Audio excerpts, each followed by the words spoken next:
trying in vain to hold on. No matter what I say, keeping you close shouldn't be hard. If you were honest when you said you missed me, you played with my pride, making me feel like we had something real, and making you stay shouldn't feel wrong. This is the last time I'll ask you to listen. I've played all my cards. Would you feel a thing if you saw me right now?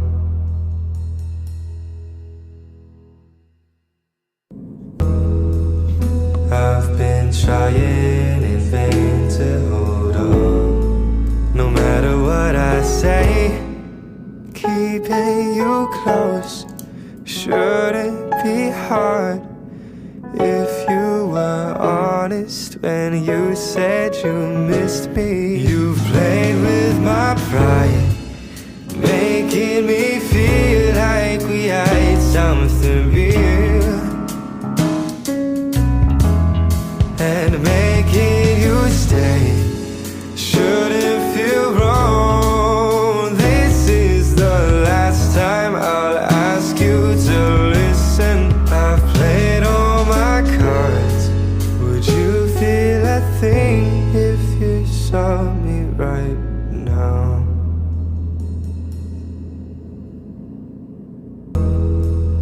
I've been trying in vain to hold on. No matter what I say, keeping you close shouldn't be hard. If you were honest when you said you missed me, you've played with my pride, making me feel like we had something real, and making you stay shouldn't feel wrong. This is the last time I'll ask you to listen. I've played all my cards. Would you feel a thing if you saw me right now?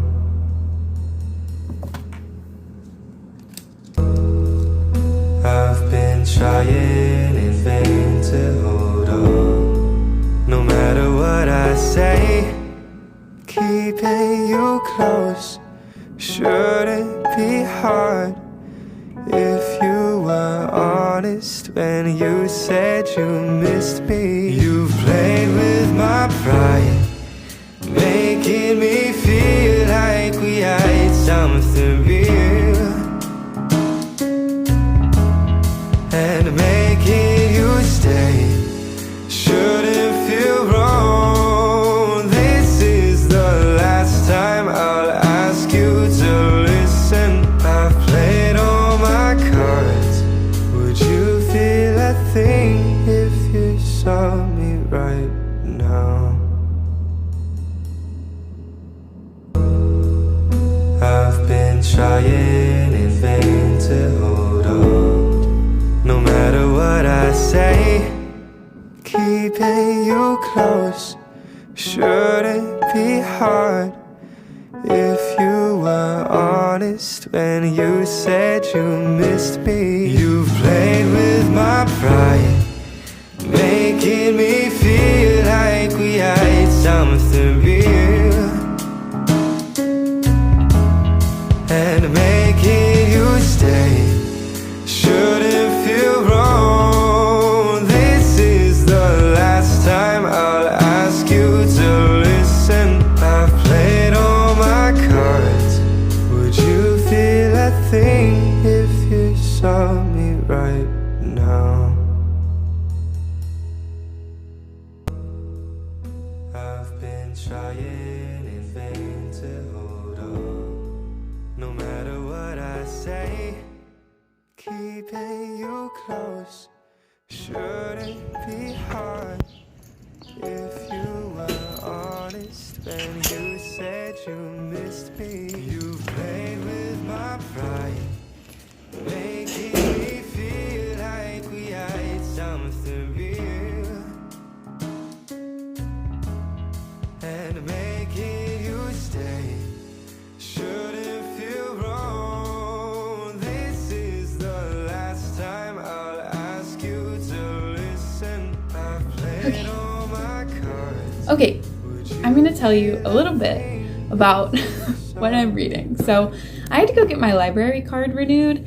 It expired. I didn't know library cards expired.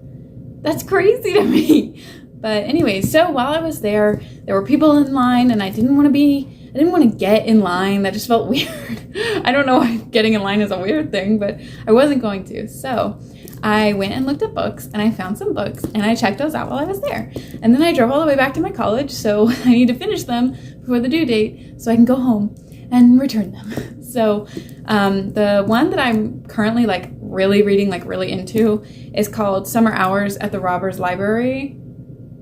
That's what it looks like. And it's really, it's about a librarian, and I'm going to college to be a librarian, so obviously I want to read it, but at the same time, it's delving into how to deal with mental illness, how to deal with trauma and PTSD for the things that happen to you, as well as there's a younger child character in the book called Sunny who grows up, she believes everything her parents say, obviously, but her parents are sort of, I don't want to say hippie, but they are very, they don't believe in school, and they don't believe in technology and things like that. So she grows up not really experiencing anything like that, and actually has to work at the library because she stole a dictionary from Barnes & Noble. So you can see what kind of child she is that she would want to steal a dictionary. So it's interesting to think about how grown-ups shape who we are as children, and how we view adults as children. It's a really interesting perspective of a child that you can really relate to, because everyone has been a child at some point. So it is very cool. I recommend giving it a read. Okay. And the next one, I haven't read a whole lot, but I think it's going to be good. It's called A Lady's Guide to Mischief and Murder. There's the cute little cover. I really did pick it up because of the cover, because I finally submitted myself to watching Bridgerton, because I'm a hater, so I had to wait until nobody was watching it to watch it. But now everyone's watching it because of season 2, but nobody's talking about it yet, I think. At least I'm not in those circles. So for me, I was like, this is the perfect time, because everyone's going to drop it, and then I'm going to watch it and be like, oh, it's not that bad. It is kind of weird. It is weird. I don't know exactly my opinions on Bridgerton yet, so when I have them, maybe I'll let you know. But this book, so far, is only slightly like Bridgerton in that it's old. Not necessarily the book, but the era that the book is written for, setting-wise. This is also the third book in a series, and I didn't know that when I checked it out, so we're supposed to already know these characters, and it's just a mystery that's happening to these characters, so thankfully, I think this author does a good job of explaining who the characters are to you, and sort of giving us background on who they are and how the characters feel about each other, even though we don't necessarily need to know that if we'd actually read books 1 and 2 like a normal person. But anyways, it's about this girl. I can't even remember her name because I'm not that far in. And currently she is helping her sister plan her wedding, because she found out she was pregnant, so she needs to move her wedding date up so people don't know, because this is the time period where you can't be pregnant before you're married. Some people still think that. But anyways, so it's, so far no murder mystery has happened. We're just going to a wedding, and there's family conflict, which is fun to read about, but nothing has happened so far. And I will give that because I'm on page 24. So I can't really say whether I like or dislike this book, but I will say that I really like this book. I'm about a third of the way through, I think. I really like this book. So far, I think it's an interesting read, and I think people, if they're interested in the way human beings interact, as well as if you like reading about people working in a library, which I very well do, I would say read this. But anyways, I just wanted to talk about it because I'm not a booktuber, but I could be. I make my first ever YouTube video, and my yearly video that I've decided to make is my top 10 books of the year. So I feel like in that way, I'm kind of a booktuber, but also I just make vlogs now and I sometimes game. Like my gaming freaking thing is broken. Like it won't let me record video. So I can't record anything. So you're just getting vlogs until I can go home and have my sister or my brother fix it because they know how to do that stuff and I don't. Because I let them do that for me because it's more fun that way. Anyways, that was my little book update. I might sit here and read. I have to stay up till midnight tonight, so I might vlog to keep myself awake. Bye! I've been trying in vain to hold on. No matter what I say, keeping you close shouldn't be hard. If you were honest when you said you missed me, you've played with my pride.